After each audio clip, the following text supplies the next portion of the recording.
My first roommate in prison was a 17-year-old girl who was there for, my other roommate was there for trafficking meth.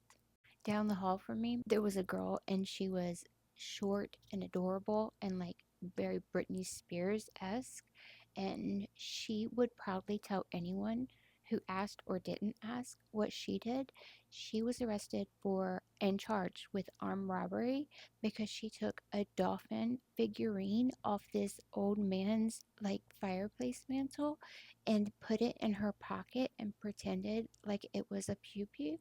And even though it wasn't, she still got charged with armed robbery. There was another girl who got locked up for child neglect. She left her kids with a friend that she trusted, and they SA'd her kids bad, bad, bad.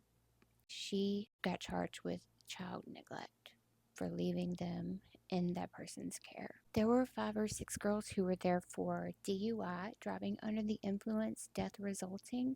There was a girl who was in there for DUI, but it happened like she drank the night before and got into a wreck on her way to work in the morning, and she still had like enough alcohol in her system to be drunk.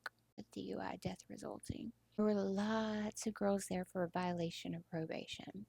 If you ask somebody if they had a charge that had to do with drugs, they would always say that they were distributing, that they weren't using, like they were the big seller, like to make themselves sound big and bad. I was like, oh, cool, I was a crackhead. There was a girl there for arson. It had to do with a man. There were a good many women there for credit card fraud and for checks.